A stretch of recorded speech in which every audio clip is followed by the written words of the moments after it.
Olá, pessoal! Aqui quem fala é Samantha. Eu sou produtora orgânica no sítio Expansão Agroflorestal e eu estou aqui apresentando para vocês o quarto vídeo do nosso curso. Então, se você não conferiu ainda, volta nos outros vídeos que a gente fala um pouquinho sobre agroecologia, sobre sistemas agroflorestais, o que são, traz alguns exemplos e também fundamenta bem a questão técnica, né? A gente traz conhecimentos bem técnicos no vídeo 3.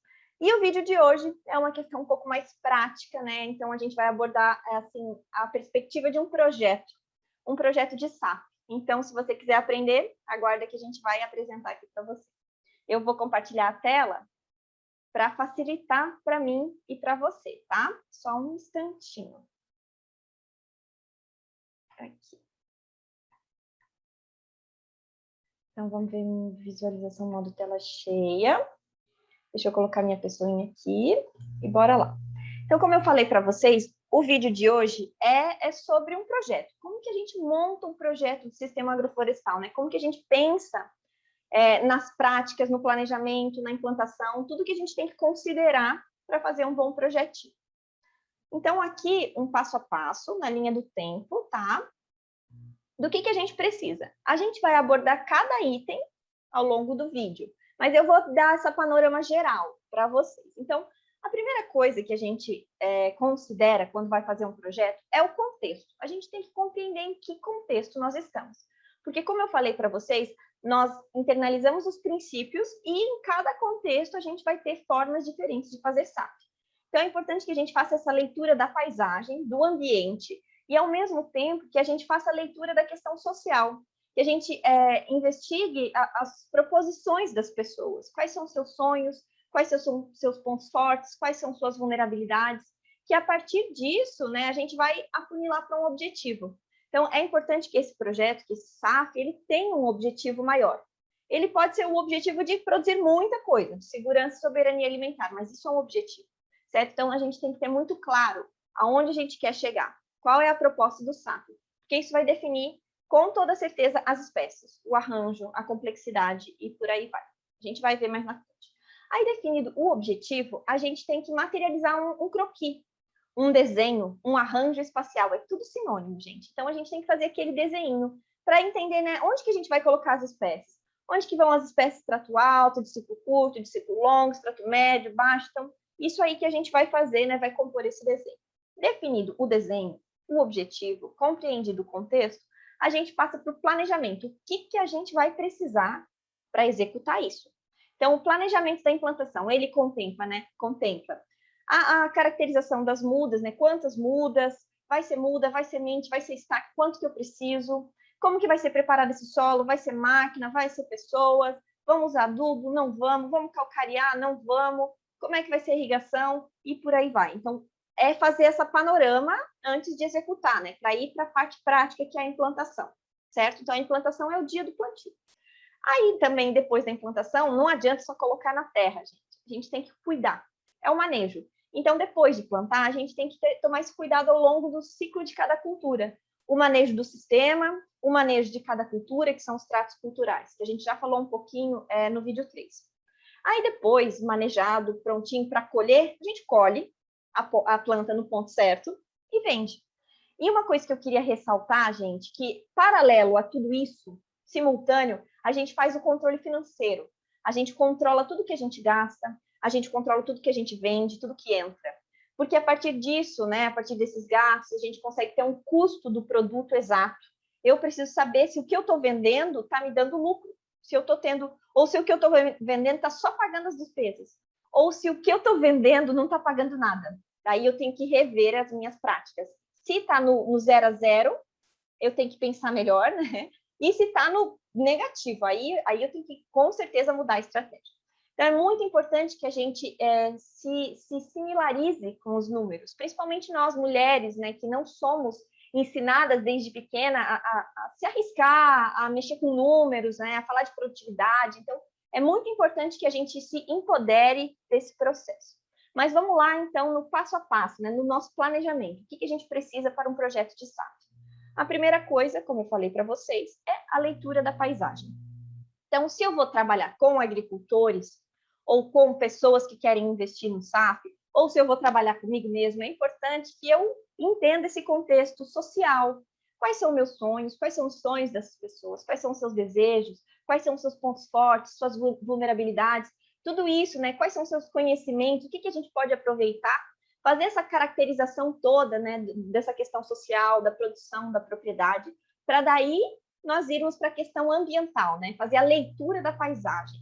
Então, é fundamental, quando a gente fala de planejamento de produção, que a gente saiba o caminho do sol. Onde o sol nasce, onde o sol se põe. Porque o direcionamento dos meus canteiros vai estar diretamente relacionado ao caminho do sol. Eu preciso ter o máximo aproveitamento de sol, certo? E, além disso, eu também preciso considerar o tamanho do meu terreno, né, da área produtiva. Qual é o tamanho, qual é a forma, porque isso vai definir quantas mudas vão caber ali. Essa terra tem declive? Se ela tem declive, é bom usar a curva de nível, certo? Tem situações em que a gente vai ter que tomar uma decisão. Ou eu vou fazer em curva de nível, ou eu vou fazer no direcionamento para aproveitar o melhor caminho do sol. Então, às vezes, a gente tem que escolher. Por exemplo, no nosso caso, a gente queria aproveitar o caminho do sol. Então, as nossas linhas, elas seguiam o caminho do sol. Só que isso era contra o nosso declive. A gente optou por ter o melhor aproveitamento do sol, então a gente não fez em curva de nível. Mas, entretanto, porém, não fazer em curva de nível nos dá aquele problema de excesso de água, né? Então, pode assorear, pode erodir os nossos canteiros. Então, o que a gente faz?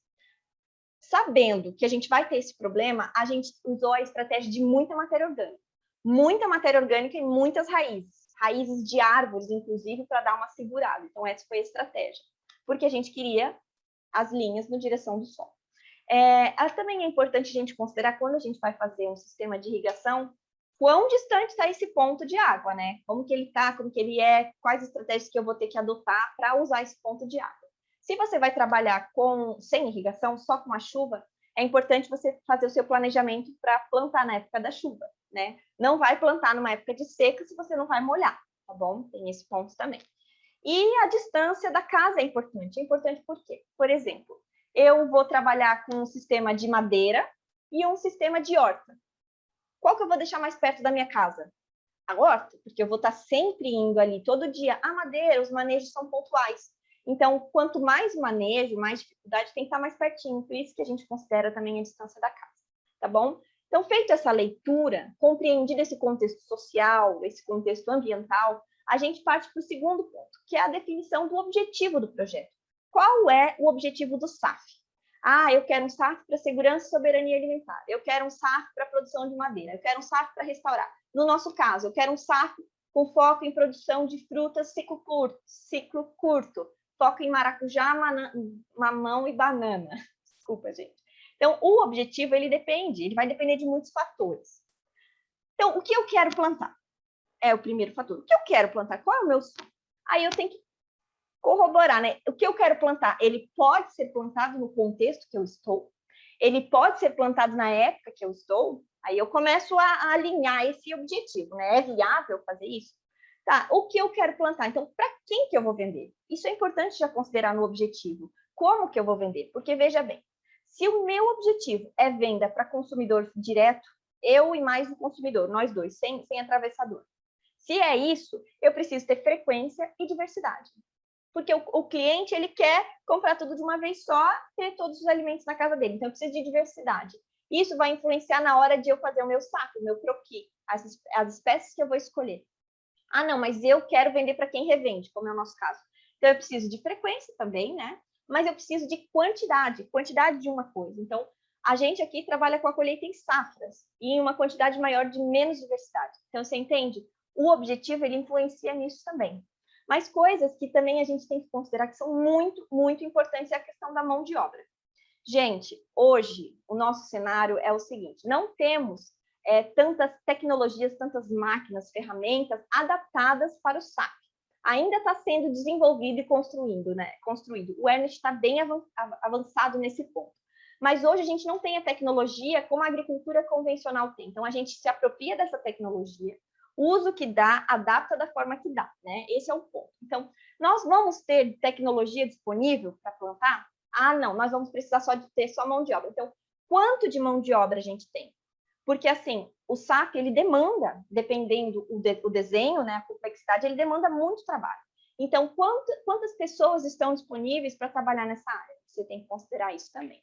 E um outro ponto, né, disponibilidade de recursos. Ah, eu tenho água, eu tenho muda, eu tenho dinheiro, o que eu tenho?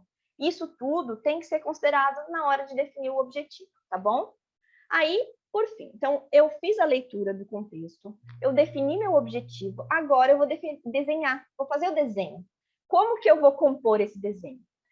Eu não vou me adentrar na questão técnica desses conceitos, porque eu já falei sobre isso no vídeo 3.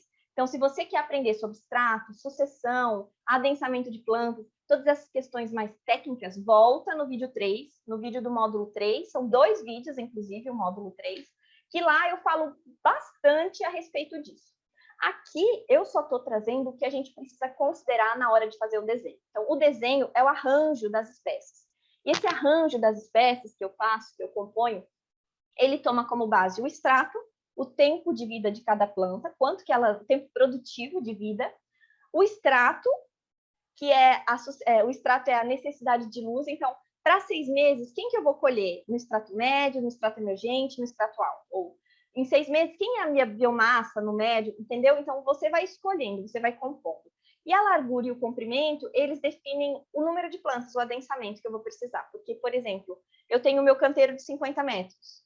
Quantos maracujás cabem nesse canteiro? Certo? Ah, daí eu tenho 10 canteiros de maracujás. Então, ao todo, quantos maracujás? É para isso.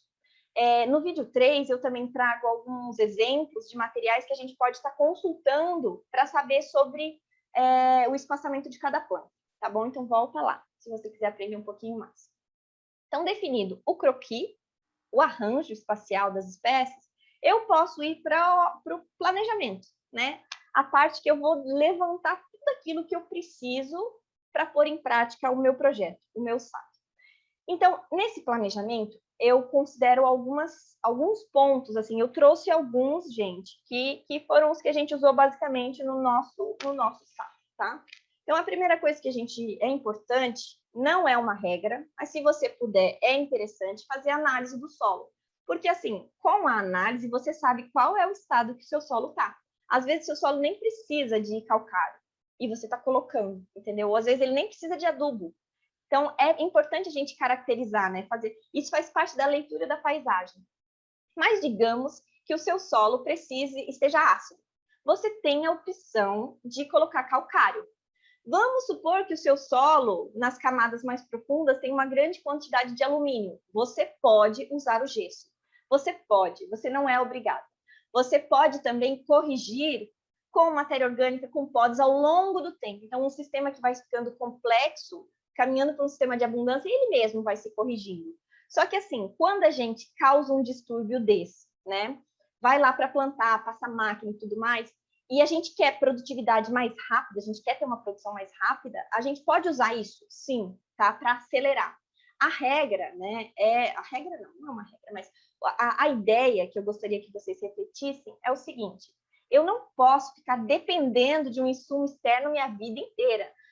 15, 20, 30 anos de produção sempre dependendo desse aporte externo. Não. O que eu estou sugerindo para vocês é no momento inicial, onde a gente causa um grande distúrbio, né? Que a gente coloque esses inputs para a gente conseguir chegar lá na produtividade que a gente quer, que a gente consiga ter renda, certo? Então, no momento inicial, a gente pode sim usar. A gente pode sim usar adubo, tá? Desde que não fique dependendo disso a vida inteira.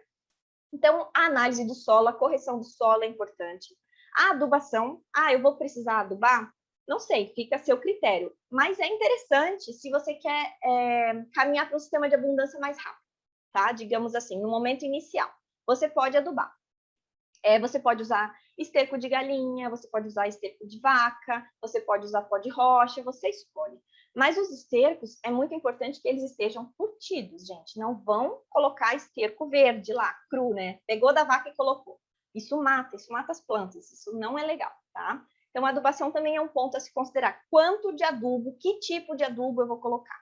Para ter uma ideia, a gente, em geral, recomenda 4 toneladas de esterco de gado, de vaca, por hectare, e 2 de galinha. Se for cama de frango, curtido, tá? 2 hectares. É o que é recomendado. Então, se a tua área tem 10 metros quadrados, quanto que eu vou usar? Se em 10 mil metros quadrados eu uso 2 toneladas, em 10 eu uso quanto? Você pode fazer uma regrinha de 3. Um outro ponto super importante para a gente considerar é como que o solo vai ser preparado. A gente tem que preparar o solo. A gente vai só plantar?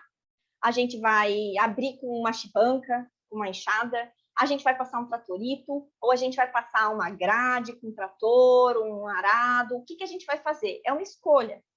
Você escolhe qual é o melhor para o seu contexto. Cada um sabe o que é melhor para si. Só que o que eu queria desmistificar é que, assim, é a mesma história, né? Poxa, Samanta, você vai passar máquinas pesadas lá, não vai compactar tudo? Mas se eu tivesse que abrir aquela área, meia hectare na mão, quanto tempo eu ia levar? Então, eu, como trabalhadora, que qualidade de vida eu teria? Né? Então, se eu ia levar, sei lá, 5 meses só para abrir a área. Então, a gente tem que ponderar, né? As ferramentas, as máquinas, elas estão aí para facilitar o nosso trabalho, para nos dar mais eficiência, para nos dar mais tempo para a gente trabalhar no que realmente importa, tá? Então, se você puder usar máquina, maravilha, show de bola, vamos usar sim, tá bom? Então, fica aí, né, a critério, você vai definir que tipo de máquina que você tem aí, o que você vai usar, para abrir a área, para encanteirar, o que você tem, o que você quer usar, né?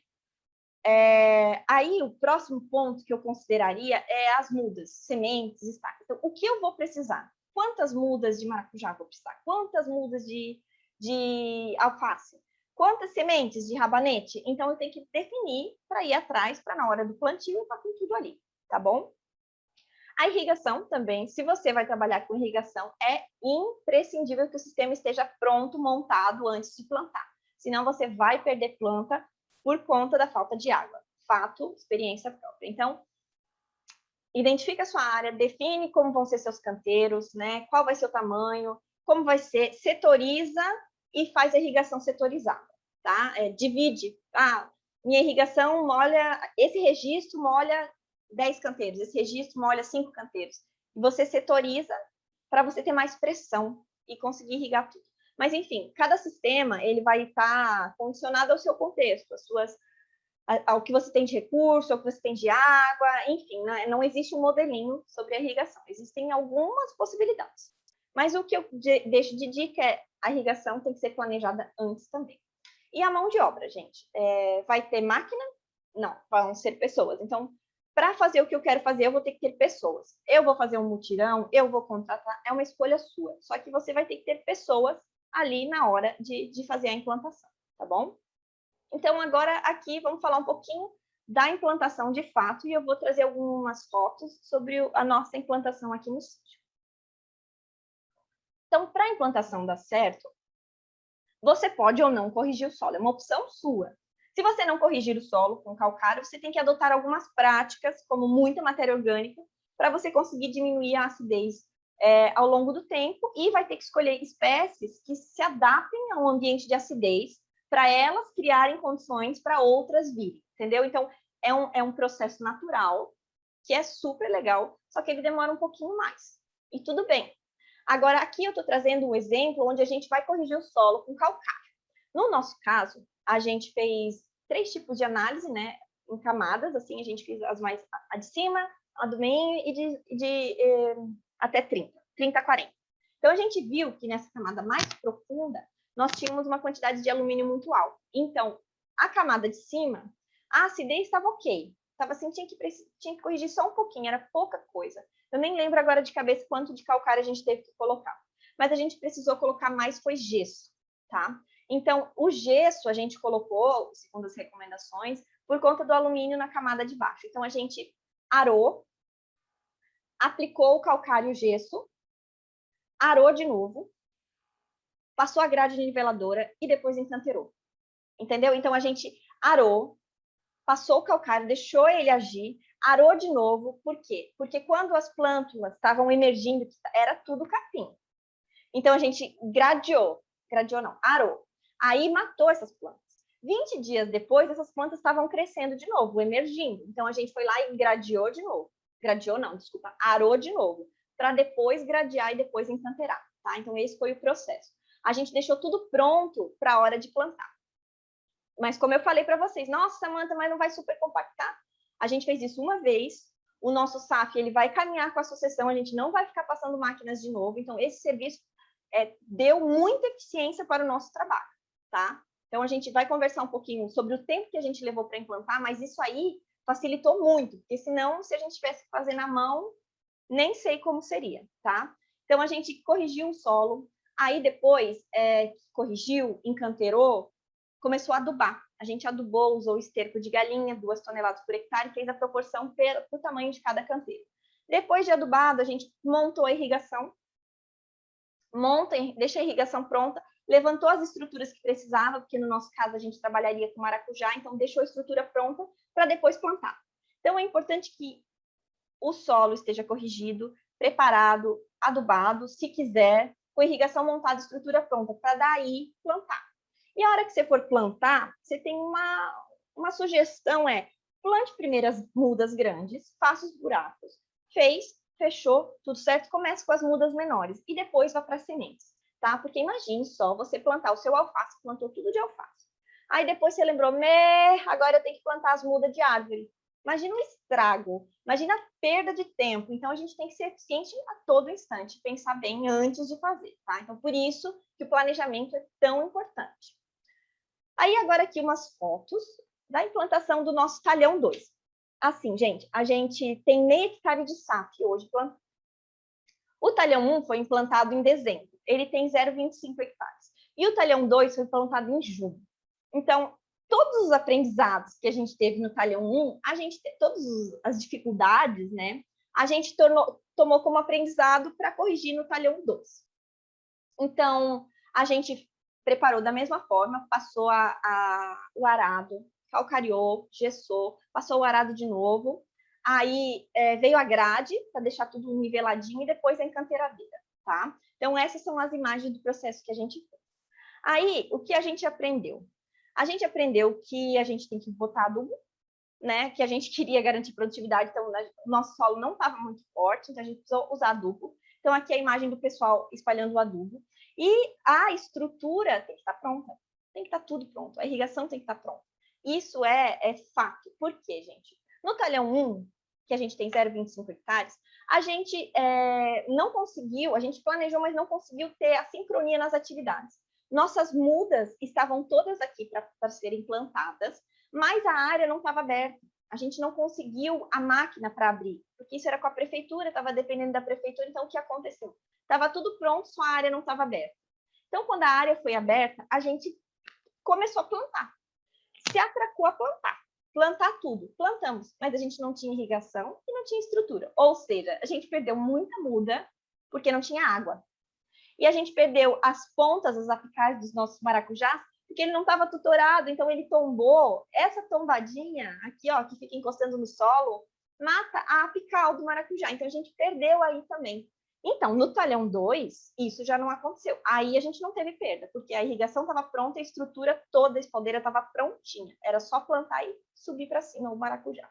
Então, gente, é muito importante que a gente mantenha um caderninho anotando quando que eu plantei, o que eu fiz, para você voltar e olhar aquele caderno e perceber, olha, isso deu certo, isso aqui não foi legal, isso aqui não funcionou. Se a gente ficar dependendo só da memória, há grande chance de a gente esquecer tudo. E assim, são com os erros que a gente tem as maiores lições. Então, foram com os nossos desafios, nossos erros, que a gente conseguiu consertar no talhão 2 e teve muito sucesso na implantação. Aí aqui eu mostrando para vocês, então, a gente botou fez todos os buracos, botou a espaldeira, cortou ela, deixou tudo padronizado. Por quê? Porque o fio de arame ele passa em cima. Então, quando ele passa em cima, esse fio, o peso do maracujá, ele mesmo segura a espaldeira, entendeu? Então, por isso que é tudo cortadinho no mesmo tamanho. Então, a gente passou a espaldeira, esticou o fio, depois montou a irrigação. A nossa irrigação é por gotejo, é setorizada por gotejo. Então, uma coisa muito legal também que a gente errou no 1 e já acertou no 2, que foi o 1, a gente não tinha pressão suficiente, ou seja, a irrigação, ela molhava só as primeiras linhas, as últimas não tinha pressão para jogar para lá. Porque nós tínhamos num setor eram 6 canteiros de 50 metros, 6. Aí a gente viu que se a gente diminuísse o número de canteiros, teria mais pressão. Então, no talhão 2, Cada setor tem 4 canteiros. Ou seja, agora a gente tem muito mais pressão e a irrigação funciona super bem. Entendeu? Então, de um erro, um acerto. Aí aqui, por fim, o plantio, tá? A primeira foto não é do nosso SAF, a primeira foto é lá na Fabiana Carneiro. Queria mostrar para vocês como a gente preparou para colocar a muquinha de semente, então muita matéria orgânica para botar elas naquele bercinho. E aqui, a foto da direita, é o nosso plantio da linha de árvores, né? Então, sim, entrou eucalipto, entrou muito eucalipto, entraram muitas nativas. A gente vê o eucalipto como uma planta criadora, né? Então, ele com aquelas raízes profundas vai lá embaixo, pega a água, traz para cima, produz um monte de biomassa e a gente vai lá e poda e traz para o solo. Então, ele faz uma função muito bacana no sistema. E ele também é super abelhudo, né? Atrai várias abelhas, isso é muito legal. Aí aqui, ó, mostrar para vocês um pouquinho como está o nosso SAF hoje, esse que a gente estava implantando. Então, tem 2 meses, né? 2 meses a gente botou brócolis, beterraba, cebola, nabo, rabanete. Entrou maracujá, mamão, banana e muitas árvores. Só que o maracujá e o mamão e as árvores não sobreviveram à geada. Aqui deu uma geada muito forte esse ano, né? Todo mundo sabe que deu geada, né? Então, aqui deu uma geada muito forte, a previsão era para vir na terça, veio segunda, veio terça, veio quinta, veio antes, veio depois, então matou tudo que era tropical, assim. A gente teve um prejuízo bem grande, mas já estamos pensando, né, nas estratégias, vamos plantar maracujá agora de novo, vamos recuperar isso aí. E o que eu queria compartilhar com vocês foi o seguinte, no talhão 2, a gente tinha um planejamento. Ele estava mais simplificado por conta da mão de obra, nós somos só em 2, então a gente fez um planejamento, um sistema mais simples, né? Ele tem pouca diversidade, não tem muita diversidade, e ele tem culturas que a gente colhe de uma vez. Colhe uma vez só, eu não fico colhendo. Então, por isso, porque é pouca mão de obra. Mas daí a gente implantou o talhão 2 com o foco é o maracujá, mamão e banana. Esse era para ser o grande tchan. A geada matou. Então, a gente ia plantar brócolis, beterraba, mas o que a gente pode fazer a mais para minimizar essa perda? Então, a gente pensou em colocar culturas que viessem rápido, gerem renda rápido, para a gente tentar minimizar um pouco do prejuízo. Então, desse problema que aconteceu, a gente não se abalou, não ficou parado fazendo nada. A gente tentou ter uma estratégia para reverter um pouco o prejuízo. E agora está aí tudo muito lindo, né? Então, gente, agora, ó, vamos falar um pouquinho do manejo. A gente vai lá, implanta, né? Mas não adianta só colocar a plantinha na terra, a gente precisa cuidar. Isso é fato, até a gente colher, ela tem um cuidado, né? Eu falei bastante sobre o manejo da poda, os tipos de poda, né, que a gente pode adotar no sistema. Lá no vídeo 3, se você quiser, volta lá para o vídeo e acompanha. Falei também que cada cultura tem seu trato cultural. O que é isso? Cada cultura tem sua especificidade. Por isso que, para fazer o manejo das plantas, é importante que você conheça as plantas que você está trabalhando. Estude, converse com quem trabalha mais tempo com elas, né? Vai atrás para saber quando é a hora de desbrotar, quando é a hora de tutorar, quando é a hora de adubar, se quiser. Enfim, conheça a sua cultura. Por exemplo, o maracujá, ele tem vários manejos. Se você jogar aí na internet, pesquisar um pouquinho, você vê que ele tem vários manejos. O manejo que a gente escolheu é a famosa cortininha. Então, a gente sobe ele 1,80 m, corta, deixa ele abrir os bracinhos, corta até 1,5 m cada um, corta, deixa descer a cortininha, desceu, corta, e aí deixa vir os galhozinhos produtivos. Então, o maracujá é assim. A pimenta já é diferente. O brócolis já é diferente. Cada cultura tem um manejo. Então, é importante que você estude sobre essa cultura. Porque o manejo ele tem que estar sempre em dia, gente. Se você começa a deixar as coisas acumulando, o sistema envelhecendo, um monte de broto, fica roubando força, fica diminuindo a sua produtividade. Por isso, talvez, se você puder, ter um cronograma de cuidados, né? Eu fiz plantio disso. Eu vou colher isso em tal época. Mas até colher, eu tenho que desbrotar, eu tenho que tutorar, eu tenho que conduzir, eu tenho que adubar, eu tenho que isso, eu tenho que aquilo. Então, é importante por uma questão de organização. Se você puder. Se não puder também, se quiser ficar fazendo no freestyle, né? É uma opção também, tá? Mas o que não pode deixar é o manejo atrasado. Não pode deixar um sistema envelhecido. Não pode deixar uma pimenta cheia de broto, porque senão você perde produção. Então, você tem que estar com o manejo em dia. E para estar com o manejo em dia, você tem que saber o que você está fazendo. Se você não conhece sua cultura, como que você vai manejar? Então, por isso, vai atrás, vai se profissionalizar, tem várias formas de descobrir, né, de conhecer cada cultura que você está trabalhando, mas a minha sugestão é essa. Aí, por fim, a colheita, né? Tá no ponto de colher? Será? Então, como você vai estar estudando para saber qual é o manejo de cada cultura, já estuda para saber o ponto de colheita. É muito importante. Porque, veja bem, a prática, né, leva à perfeição. A gente vai aprendendo na prática o ponto certo. Mas, às vezes, a gente não sabe e precisa trabalhar com aquela cultura. Então, é bom, né, você estudar, você saber como funciona, como é o ciclo dela, quando que ela começa a produzir. Tá, eu colho uma vez só, ela é de colher uma vez só, ou ela é de várias colheitas, qual é o ciclo dela. Enfim, para vocês terem uma ideia, a gente aqui estava trabalhando com milho verde. Então, a gente estava esperando, o ponto do milho verde, quando o cabelinho começa a secar lá. Não está no ponto ainda, vamos deixar só para a semana que vem. E a gente acabou que deixou só para outra semana. E o que aconteceu? O milho começou a passar. Então, a gente perdeu o time do milho, né? A gente podia ter comercializado antes e a gente começou a comercializar depois. Daí, o que aconteceu? Vai encavalando. Então, lá depois, na terceira semana de colheita, ele já não está mais bom. Então, você perdeu. Se eu tivesse começado antes, selecionando o que já estava bom para vender, né?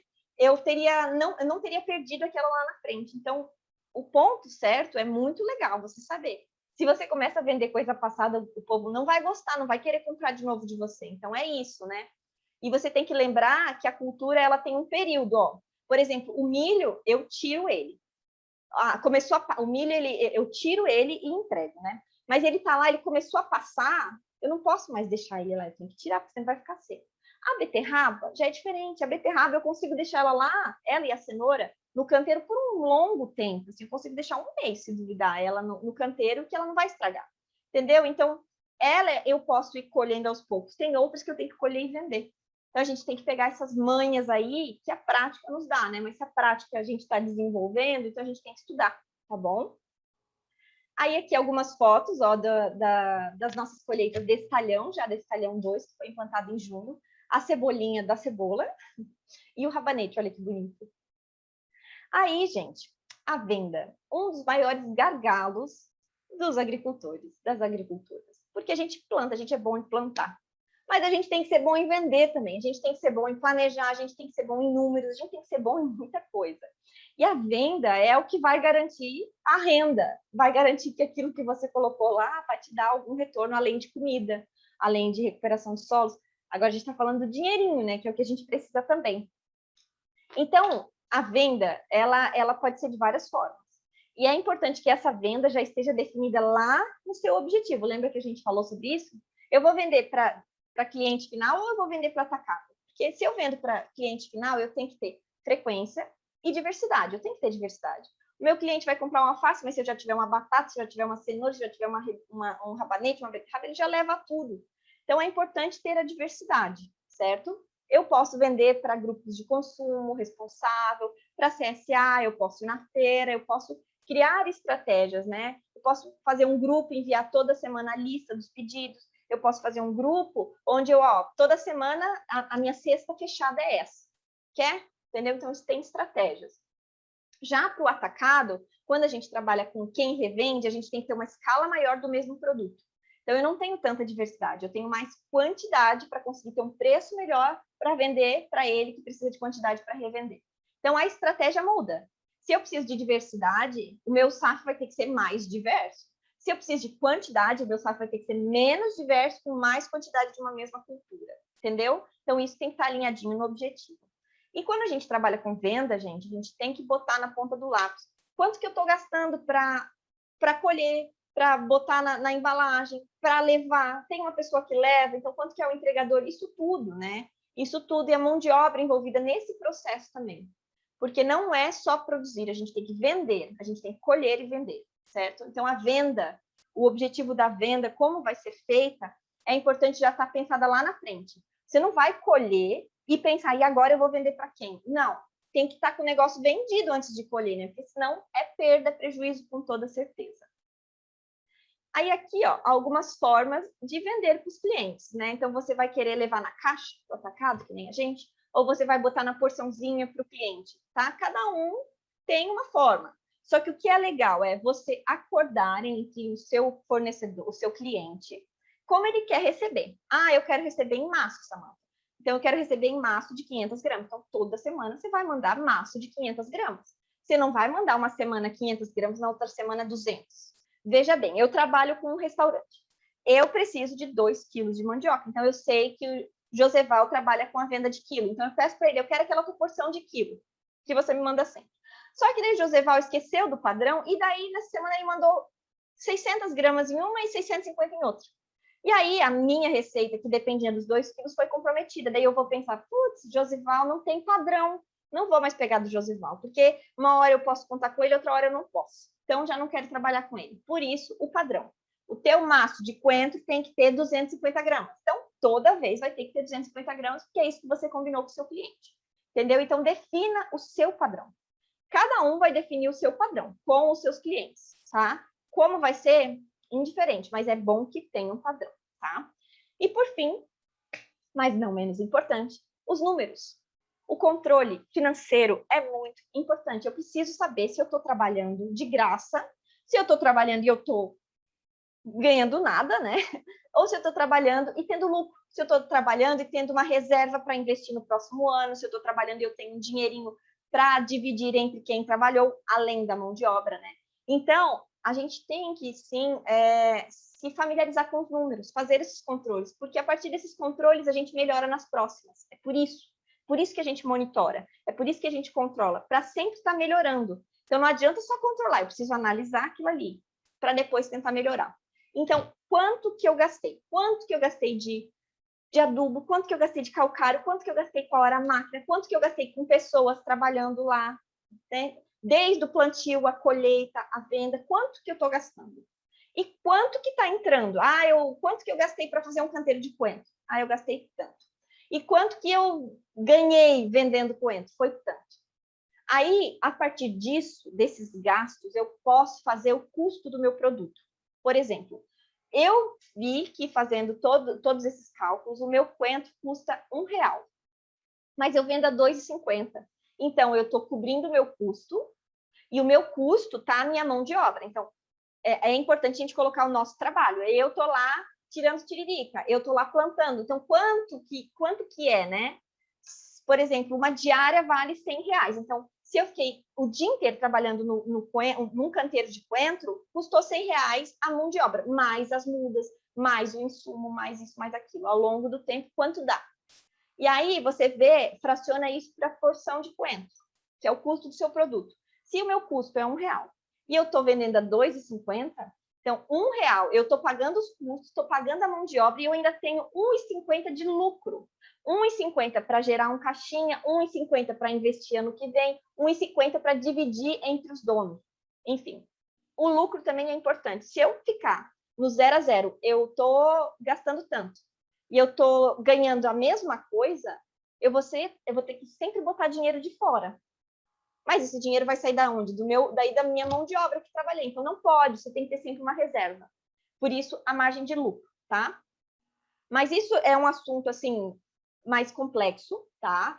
Eu trouxe para você começar a refletir, começa a botar no caderninho tudo que você gasta, tudo que você vende, separa o dinheiro. Vamos dizer que o sítio é uma empresa. Então, separa o dinheiro. O seu dinheiro é o seu prolabore, né? Então, quanto você botou de mão de obra? Esse dinheiro é seu, pelo trabalho. O resto é da empresa. O resto é para você investir ano que vem, é para você, deu bastante dinheiro, então eu vou dividir para o dono, né, que é você também. Enfim, tá? Essa visão dos números é muito importante, gente. Se puder, né, colocar em prática, começar só anotando ali devagarinho, para ir tentando melhorar sempre lá na frente, tentando analisar onde que está gastando muito. Olha, eu estou gastando muito para produzir rabanete e o retorno é muito baixo, então não compensa. Ou eu gasto muito, eu preciso de uma área muito maior, se consegue fazer essas análises, tá? Então é legal, sim, trabalhar com números. E aí, pessoal, é isso. Eu espero que vocês tenham gostado, que tenha sido proveitoso. Espero que vocês ponham em prática agora, né? Bora botar o SAF na realidade. Se você quiser aprender mais um pouquinho sobre agroecologia, sobre sistemas agroflorestais, sobre técnicas, volta nos outros vídeos. Tem três módulos, né?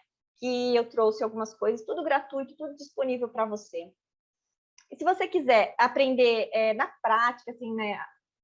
Não na prática, mas se você quiser alguns materiais legais sobre permacultura, sobre como cultivar em pequenos espaços, sobre agrofloresta, enfim, conhecer algumas experiências, olha o nosso canal no YouTube do Hortemos. A gente tem muito essa proposta da educação, da divulgação de materiais informativos, então você pode conferir lá. A gente também tem a página no Instagram do Hortemos. E se você quiser conhecer mais sobre o nosso trabalho aqui no sítio Expansão Agroflorestal, dá um oizinho para a gente no Instagram. Pode responder nos vídeos também, que a gente de vez em quando dá uma olhadinha, pode te ajudar nessa. Pode entrar em contato direto comigo, tá? A gente aqui no sítio recebe pessoas, recebe voluntários, visitas, então as portas estão abertas. E é isso, pessoal. Espero que tenha contribuído de alguma forma com você, tá? Até a próxima e acompanhe o nosso trabalho. Gostou desse vídeo? Compartilha para a galera, vamos multiplicar esse conhecimento e é isso aí, né? Até mais. Tchau, tchau.